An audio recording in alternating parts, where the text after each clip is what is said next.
Today, Safeway and the union representing its workers will resume contract negotiations. Several stores here in Colorado have already seen employees walk off the job, and another round of strike votes have taken place. Joining us this morning to discuss the situation is our 9 News legal expert, Whitney Traylor. Thanks for coming in. Sure, good to be here. All right, so let's start with the basics. Why are workers striking and what do they want?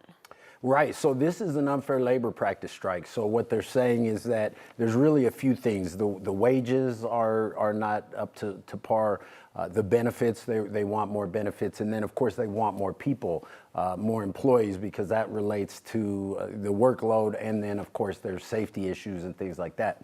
And so so they authorized this strike. But what's interesting is that it's only a few stores that are striking right now, but they're threatening that more will join as we go forward. And that's kind of the difference that we saw when King Soopers went on strike. They went like all the stores, and this one's kind of just a few at a time, right? Yeah, that's a great point. In the King Soopers strike was a number of stores. I think everybody came out, and now here, even though a number of stores, I think 99% of the union workers in this union have authorized a strike, but they've only been striking in a few different cities. And so they have a number of different cities, but they're saying, hey, we're going to be rolling this out. And so I don't know if that was a tactic by this union, but I think it's actually going to be effective, because what they're doing is they're bringing attention to these issues. We're talking about it now. I saw Courtney reporting on it. So it is becoming public, but they're saying, hey, we're not going to be as disruptive as we can be. Okay. We're going to incrementally, I think, turn up the heat. So I like that strategy, what I think is the strategy of the union. What is Safeway Albertsons saying about it?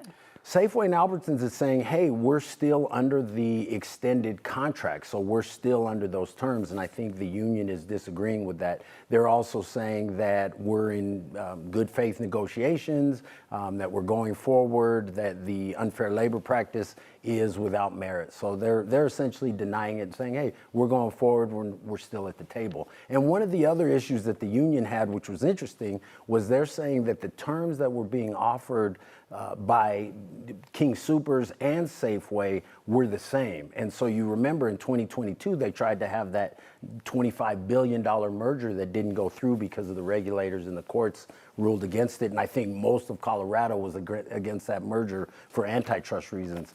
And so when that didn't go through, the allegation is that King Soopers and Safeway are still working together, offering the same terms, colluding improperly, and that's an antitrust violation. So we'll see how that plays out too. We were talking about how the strike currently is just at a few stores, but it is also affecting a distribution plant, which could be quite disruptive to everything. That's going to be interesting. I want to keep an eye out on that. And that happened yesterday, because the meat distribution center in Denver is part of the strike. And so and that's not an extensive number of people, but they distribute all the meat to the delis, the seafood, all of that across the state. So if they're on strike, and the Teamsters, there's also a Teamsters union out there, they're saying, hey, we're not going to cross the picket line. So if we start to see the meat not being distributed, and they gave notice so that they could try and get those non-perishable taken care of, or the perishable items taken care of. If we see that, I think that will be something that the corporate will pay attention to. Now, we could see another strike from King Soopers as well, because they're that 100-day extension thing. So like we could have overlapping things here, right, with grocery stores? Right, which would be interesting, because in my area where I live, there's a King Soopers and Safeway essentially right next to each other. So, and when King Soopers went on strike, everybody just goes to Safeway and vice versa. And so that'll be interesting if both of them go on strike, because I think a lot of people, I know me personally, when I went to and didn't realize the strike had started last time, and the workers came out and they go, hey man, come what on. are you doing? And I'm like, oh man, okay, I got you guys. I went through the same thing. I didn't cross the line, but now if you have, what's the level of inconvenience? And for me, it's just me, but people who have family, small children, that really becomes inconvenient.